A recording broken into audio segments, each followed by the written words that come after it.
और इसी बीच आपको महाराष्ट्र से हम बड़ी खबर बता रहे हैं, जहां महाराष्ट्र सत्ता गठबंधन पर दरार पड़ गई है। यह हम आपको महाराष्ट्र से बड़ी खबर बता रहे हैं, जहां सत्ता गठबंधन पर दरार पड़ गई है। शिवसेना के मुखपत्र सामना में एक जो है उनका बयान सामने आया है। उन्होंने कहा है कि केवल पीएम मोदी की आलोचना करने से ही काम नहीं चलेगा, कांग्रेस में पीएम मोदी जैसे नेता की जरूरत है।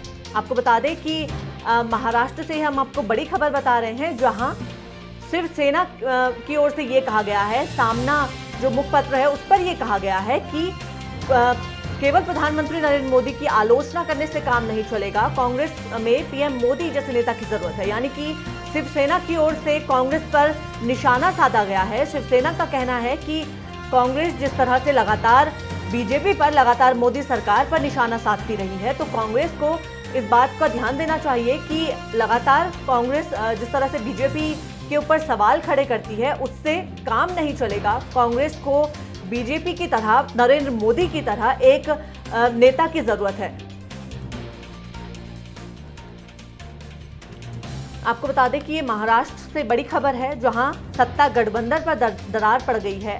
कांग्रेस के ऊपर शिवसेना ने निशाना साधा है। शिवसेना का कहना है कि पीएम मोदी की आलोचना करने से काम नहीं चलेगा। कांग्रेस की ओर से लगातार मोदी सरकार पर निशाना साधा जाता है। तमाम मुद्दों को लेकर लगातार कांग्रेस जो है वो मोदी सरकार पर सवालिया निशान खड़े करती है। इसी बीच अब शिवसेना ने कांग्रेस को घेर लिया है।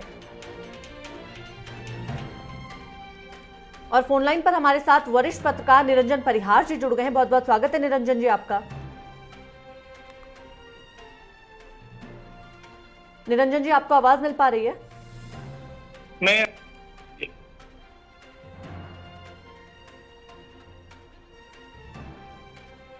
निरंजन जी, आप तक आवाज पहुंच पा रही है?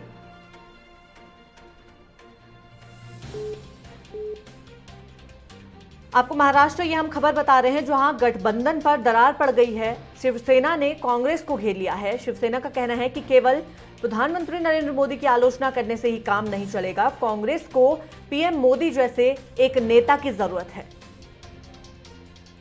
एक बार फिर जुड़ेंगे वरिष्ठ पत्रकार निरंजन परिहार जी के साथ। निरंजन जी, बहुत बहुत स्वागत है आपका। सामना शिवसेना का मुक्त है और सामना ने आज एक पूरे पेज में एक आर्टिकल लिखा है, जो संजय राउत हर सप्ताह लिखते हैं, रोक ठोक उनका कॉलम है। उस कॉलम में उन्होंने कांग्रेस के 23 नेताओं द्वारा लिखी गई चिट्ठी का व्यापक विवरण देते हुए साफ साफ लिखा है कि किस तरह से कांग्रेस आज की हालत में आ गई है। और उसमें सिर्फ एक लाइन एक जगह लिखी है कि प्रधानमंत्री नरेंद्र मोदी जैसा सक्षम नेतृत्व कांग्रेस के पास आज नहीं है। हालांकि उन्होंने बहुत सारी बातें लिखी है कि ये जो 23 नेताओं ने कांग्रेस को जो चिट्ठी लिखी देश को, वो लंबे समय तक सोनिया गांधी के साथ में काम कर रहे हैं जी। लेकिन उसमें एक मुख्य बात है कि वो एक सेंटेंस पर ही पूरा का पूरा उनका सामना का लेख टिका हुआ है कि राहुल गांधी में वो सारी चीजें नहीं है जो नरेंद्र मोदी में है। सोनिया गांधी इतने वर्षों तक से अध्यक्ष हैं, लेकिन वो ये पार्टी को चलाने में अस्वस्थ रहने की वजह से कांग्रेस कहीं और जा रही है। हालांकि उन्होंने इस पूरे लेख में कई बार कांग्रेस की तारीफ भी की है कि इतने समय तक सोनिया गांधी ने पार्टी को संभाला, इतने समय तक बीजेपी के सामने खड़े होकर देश को 2 बार प्रधानमंत्री दिए मनमोहन सिंह जैसे, और अर्थव्यवस्था भी ठीक थी। लेकिन उन्होंने कुल मिलाकर इस मामले में एक लाइन को आधार बना करके नरेंद्र मोदी जैसा सक्षम नेतृत्व कांग्रेस के पास नहीं है। हालांकि देखिए, शिवसेना बहुत समझदारी से, या मैं कहूँ कि राजनीतिक रूप से बहुत सक्षम तरीके से सोच के साथ में किसी पर भी वार प्रहार करती है। तो इसमें कांग्रेस उनकी अलाइड पार्टी है।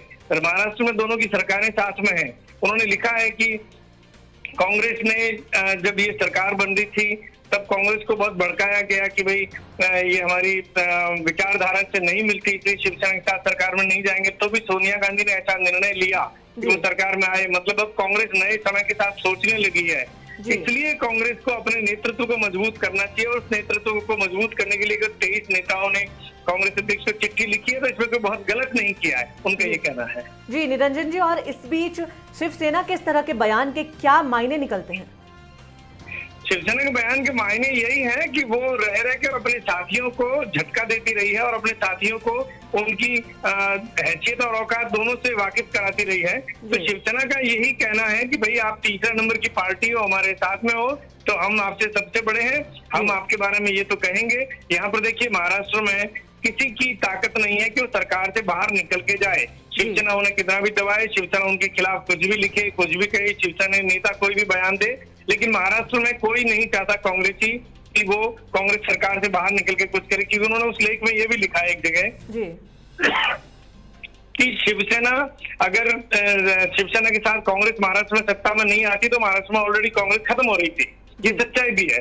तो कांग्रेस खुद भी जानती है कि यहाँ पर तीसरा नंबर की पार्टी है और उन्होंने उस लेख में शरद पवार की तारीफ भी की है। उन्होंने कहा है कि शरद पवार जैसा मजबूत और सक्षम नेतृत्व तो महाराष्ट्र में है, इसीलिए सरकार टिकी हुई है। तो कुल मिला के ये है कि कांग्रेस के पास महाराष्ट्र में बहुत कुछ सोचने को नहीं है और कांग्रेस के पास में करने को भी कुछ भी नहीं है। उन्हें सरकार में रहना है, क्योंकि सरकार में रहते हुए उनके सारे कार्यकर्ताओं के काम छोटे मोटे हो रहे हैं, वो लोग सक्रियता से साथ है। लेकिन अगर मेरा भी यही मानना है कि निश्चित रूप से अगर सरकार के बाहर रहती कांग्रेस, तो अब तक कांग्रेस महाराष्ट्र में उत्तर प्रदेश से भी ज्यादा खराब हालत हो चुकी होती, क्योंकि यहाँ पर वो कांग्रेस के कार्यकर्ताओं का, नेताओं का, विधायकों का वो सब्र खत्म हो गया है कि अब उनकी पार्टी का नेतृत्व ढीला है। जी बिल्कुल, बहुत बहुत धन्यवाद निरंजन जी हमारे साथ बातचीत करने के लिए।